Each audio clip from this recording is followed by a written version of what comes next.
अगर आपको वीडियो पसंद आए तो वीडियो को लाइक करें और चैनल को सब्सक्राइब करें।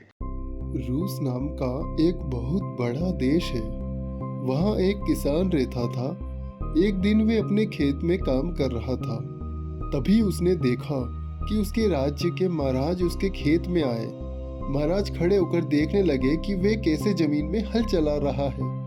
फिर उन्होंने पूछा, इतनी मेहनत के बाद महीने भर में कितना कमा लेते हो? 80 रूबल महाराज, किसान ने आदर के साथ उत्तर दिया। और इन 80 रूबल को खर्च कैसे करते हो? महाराज ने पूछा। महाराज, मैं पूरे पैसों के 5 हिस्से करता हूँ।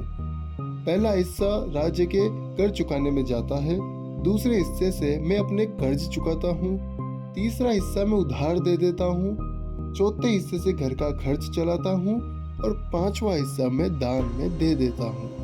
राजा को ये बात सुनकर बड़ा आश्चर्य हुआ। वे समझ नहीं पाए कि कोई व्यक्ति हर महीने उधार भी देता है, उधार चुकाता भी है और दान भी देता है। ऐसा कैसे हो सकता है?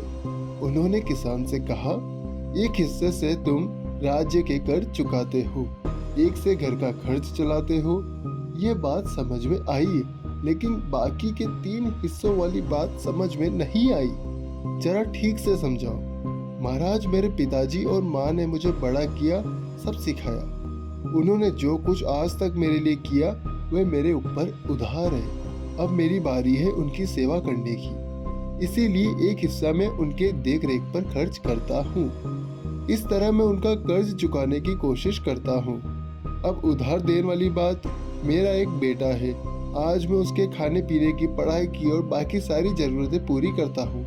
इस तरह मैं उसे उधार दे रहा हूँ। कल को जब वह बड़ा होगा तब वह मेरी देखभाल करेगा, ठीक उसी तरह जैसे मैं अपने माता पिता को करता हूँ। और तब मैं समझूंगा कि मेरा उधार चुक गया।